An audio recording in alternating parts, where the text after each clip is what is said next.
नमस्कार मेरे सभी प्यारे भाइयों बहनों, पीतम्बरा एजुकेशन चैनल पर आपका बहुत बहुत स्वागत, वंदन, अभिनंदन। आज की श्रृंखला में भारत की विभिन्न प्रकार की मिट्टियों के बारे में हम चर्चा करेंगे कि भारत में कितनी प्रकार की मिट्टियाँ पाई जाती हैं और यह किस प्रकार से हमें लाभ पहुँचाती हैं। चलिए बढ़ते हैं अपनी टॉपिक की तरफ।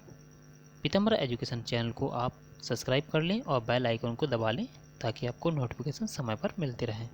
चलिए भाई बहनों, टाइम वेस्ट नहीं करते हैं और आगे बढ़ते हैं अपने। सबसे पहले देख लेते हैं इस प्रकार से आपको मिट्टी दिखाई दे रही होगी, ये है आपकी, इसे आप लाल मिट्टी भी कहते हैं या लेटराइट मिट्टी भी कहते हैं, ठीक है ना। लाल मिट्टी या लेटराइट मिट्टी इसे आप कहते हैं। ये लाल या लेटराइट मिट्टी है और इस प्रकार से मिट्टी में किस प्रकार की विशेषता होती है मैं आपको बता रहा हूँ। ये वाली चीज़ आपको लेटराइट मिट्टी का निर्माण ऐसे भागों में होता है जहाँ पर क्या होता है, मौसम बार बार शुष्क होता है या बार बार क्या होता है, तार यानी नमी रहती है। ये लेटराइट मिट्टी कैसे बनती है? चट्टानों के टूटने फूटने से बनती है और यह मिट्टी चौरस और ऊंची भूमियों पर मिलती है, ठीक है ना। इस लाल मिट्टी की विशेषता है इसमें लोहा, एल्यूमिनियम और चूना, ये चीज़ें, तीनों चीज़ें इसमें अधिक मात्रा में होती हैं। लेटराइट मिट्टी आपने सभी ने देखी होगी, लाल कलर की मिट्टी होती है ये, ठीक है ना। इसका लाल कलर क्यों होता है? क्वेश्चन आ जाए कि लाल कलर लेटराइट मिट्टी या लाल मिट्टी का लाल रंग क्यों होता है? तो इसलिए होता है क्योंकि इस मिट्टी में लोह ऑक्साइड यानी आयरन ऑक्साइड ज़्यादा मात्रा में होता है, इसलिए इसका रंग लाल हो जाता है। लोह ऑक्साइड यानी आयरन ऑक्साइड की उपस्थिति के कारण सभी लेटराइट मिट्टियाँ कैसे रंग की होती हैं? लाल पन लिए होती हैं, ठीक है। लेटराइट मिट्टी में कौन सी फसल सबसे अच्छी होती है? तो होती है चावल, कपास, गेहूँ और दाल और मोटे अनाज जैसे सिनकोना, चाय, कहवा आदि की फसलें भी लेटराइट मिट्टी में खूब अच्छे ढंग से होती हैं, ठीक है ना। और देखते हैं आगे कि लेटराइट मिट्टी की और विशेषता क्या है। ये मिट्टी ज़्यादातर कर्क रेखा और मकर रेखा के बीच में स्थित होती है। कर्क रेखा और मकर रेखा जानते हो ना। इसमें धरती है, हमारी पृथ्वी इस प्रकार से दो भागों में बटी हुई है। ऊपर की रेखा होती है कर्क रेखा और निचली साइड की होती है, ये इस प्रकार से ये कर्क रेखा है, यानी विषुवत रेखा के ऊपर साइड कर्क रेखा और नीचे साइड मकर रेखा होती है, ठीक है। तो ये जो मिट्टी है वो कहाँ पाई जाती है? कर्क रेखा और मकर रेखा के बीच में ये पाई जाती है, ठीक है। ज़्यादातर यानी विषुवत रेखा के आसपास से मिट्टी ज़्यादा आपको देखने के लिए मिल जाएगी। अब भारत की बात करते हैं तो भारत में लेटराइट मिट्टी तमिलनाडु में पहाड़ी भागों में पाई जाती है, जैसे कर्नाटक के कुर्ग जिले में, केरल राज्य हो गया, केरल राज्य में पाई जाती है, महाराष्ट्र के रत्नागिरी जिले में, पश्चिम बंगाल में आदि जगह ये मिट्टी पाई जाती है। उड़ीसा के हम ऊपरी भागों में भी इस मिट्टी को हम देख सकते हैं, पठार के भागों में। अच्छा, लेटराइट शब्द कहाँ से आया, किस प्रकार से आया, इसकी चर्चा कर लेते हैं थोड़ा सा। लेटराइट शब्द लैटिन भाषा के लैटेर शब्द से बना हुआ है। कौन से? लैटेर शब्द से बना हुआ है। अब इसका मतलब क्या होता है?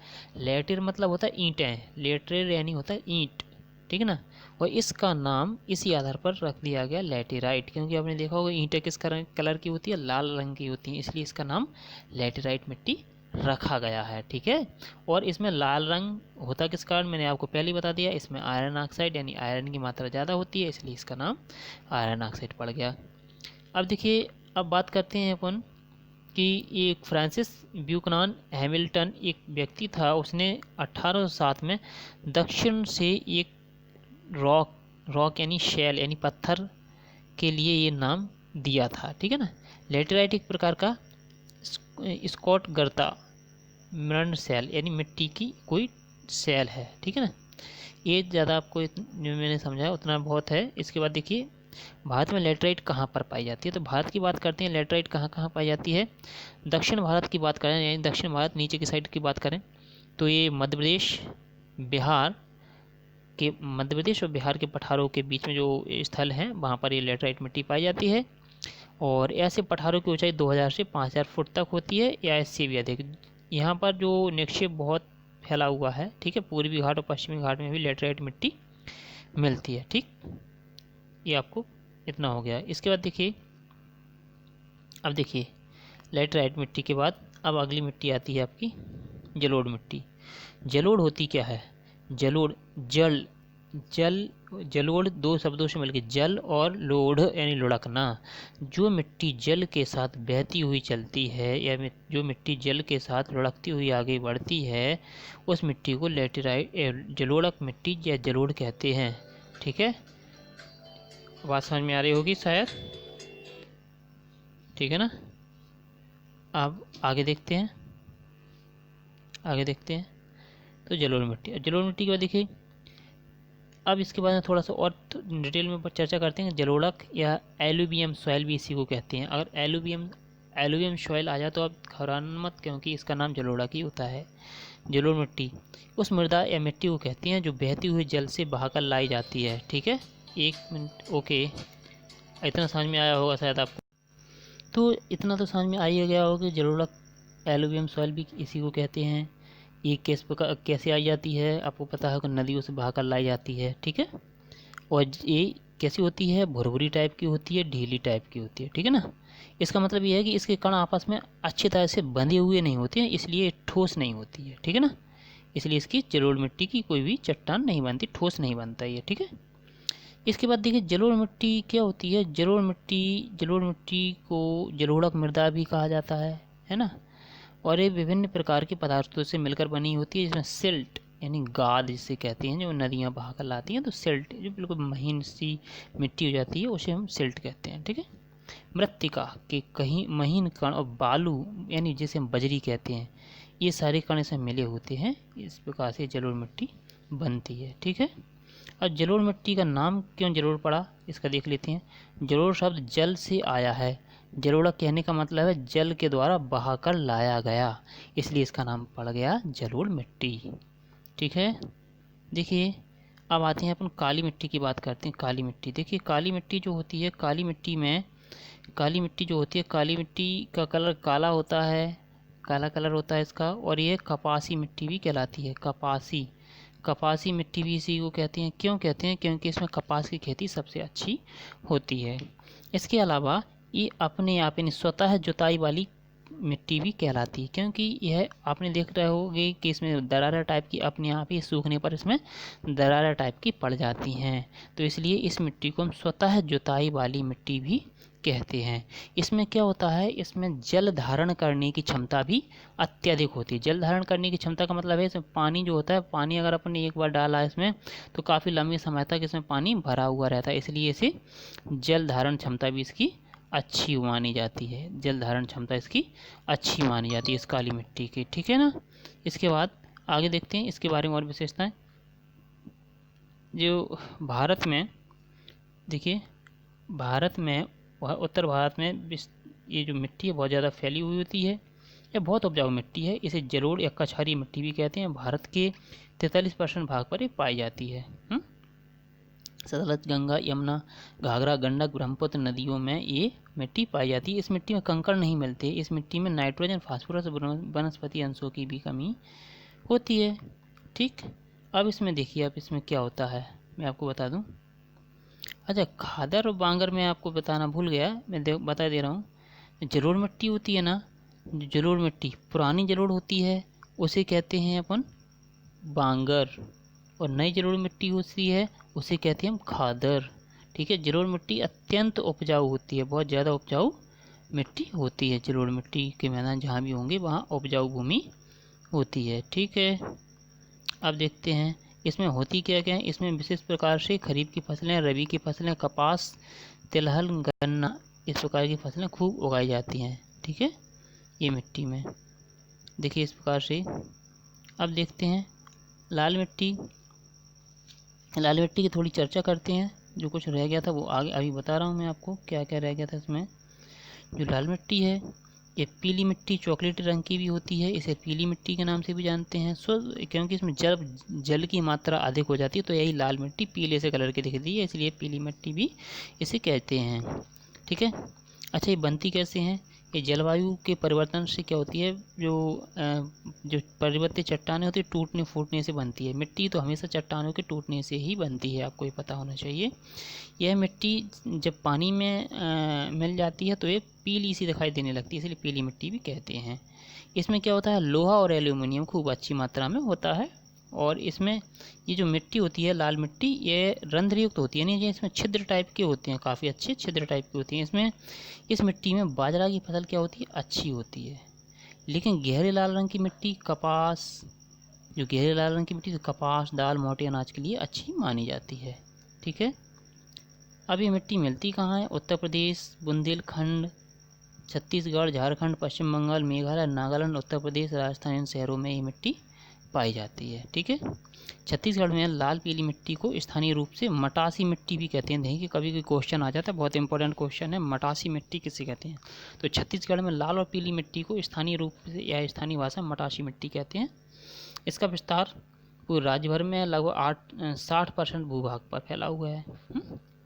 अरे भारत की मिट्टियों को अपने पता है कितने भागों में बांटा गया? क्वेश्चन आ जाए तो इसे 8 मिट्टियों, भारत में जो मिट्टी है उसे 8 भागों में बांटा गया है। ठीक है, उसे 8 भागों में बांटा गया है।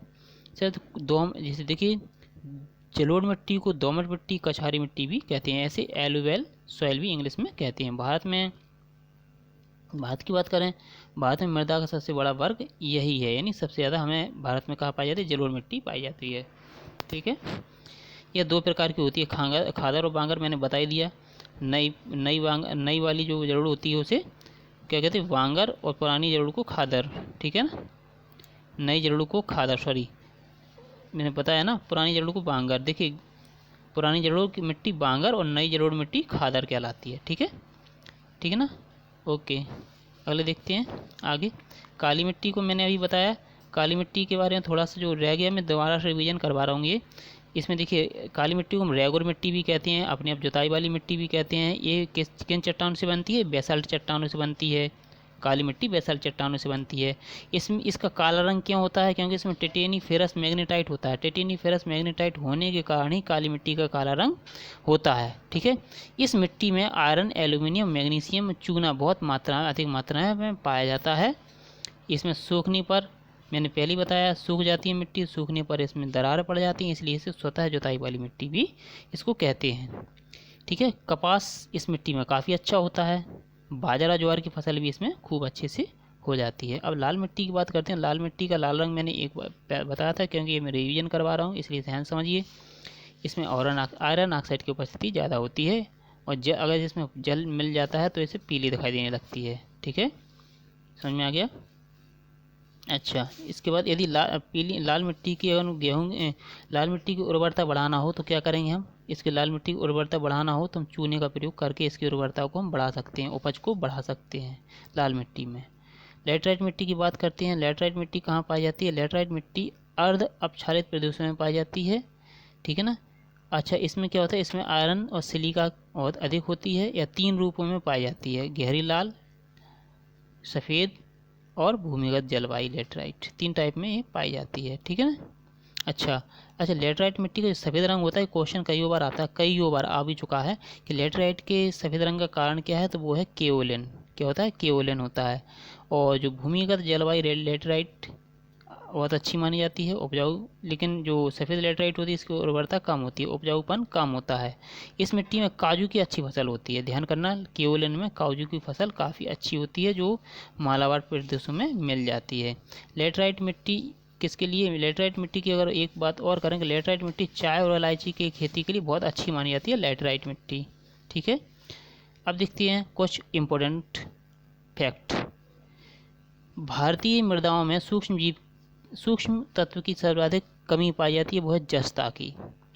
कौन सी फसल मृदा को नाइट्रोजन से भरपूर कहा जाता है? तो वह मटर। कौन सी फसल मृदा को नाइट्रोजन से भरपूर कर देती है? मटर। मटर की खेती करोगे तो नाइट्रोजन, आपकी मृदा में नाइट्रोजन की कमी पूरी हो जाएगी मिट्टी में। ठीक है, भूमि की उर्वरता यानी होता है उपज बढ़ाने के लिए कौन सी फसल उगाई जाती है? वो उड़द। भूमि की उर्वरता बढ़ा देती है तो वो है उड़द। उड़द की फसल उगाओगे, भूमि की अपनी उर्वरता बढ़ जाएगी। फसल ये यहाँ तो वही बात हो गई ना, आम के आम गुठलियों की विधा में, यानी फसल भी मिल रही है और आपको भूमि की उर्वरता भी बढ़ रही है। अब हिमालय की मिट्टियों में किसका अभाव रहता है? तो ह्यूमस। वहाँ पे ह्यूमस नहीं मिल पाता है हिमालय की मिट्टियों में।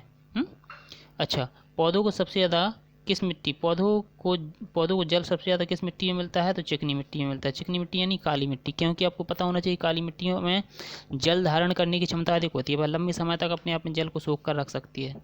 किस मिट्टी को जल का आवागमन कम होता है? तो चिकनी मिट्टी में होता है, क्योंकि इसमें रंध्र नहीं पाए जाते हैं। ये मिट्टी चिकनी होती है और ये क्या कर लेती है? जल को सोख, मतलब जल्दी एब्जर्व नहीं करती है, बल्कि भर के रखती है।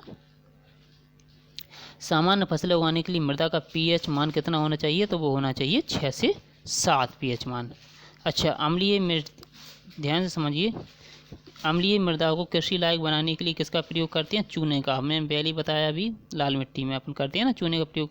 पौधों को जल सबसे ज़्यादा किस मिट्टी में मिलता है? चिकनी मिट्टी में। मैंने बता दिया, इसका कारण ही बताया था, क्योंकि भाई मिट्टी ज़्यादा क्या करती है? सोखती नहीं है पानी को, ठीक है ना। अच्छा, भारत में सबसे ज़्यादा क्षारीय, भारत में सर्वाधिक क्षारीय क्षेत्र किस राज्य में पाया जाता है? उत्तर प्रदेश में पाया जाता है। देखिए, भारत के किस क्षेत्र में मृदा अपरदन की समस्या बहुत ज़्यादा है? तो शिवालिक की पहाड़ियों में, शिवालिक की पहाड़ियों का जो क्षेत्र है वहाँ पर।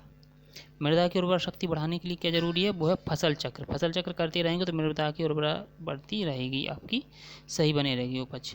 मृदा अपरदन रोकने के लिए सबसे अच्छा उपाय है वनों को लगाना। अगर वन लगे रहेंगे तो जड़ें उसकी मिट्टी को बांध कर रखती हैं।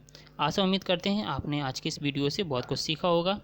तो चलते हैं, मिलते हैं अगले वीडियो में। तब तक के इस वीडियो को लाइक कर लें और सब्सक्राइब करके बेल आइकन को ज़रूर बजा दें, ताकि क्या हो कि आपको नोटिफिकेशंस टाइम पर मिलते रहें। चलिए दोस्तों, मिलते हैं अगले वीडियो में। जय हिंद, जय राम।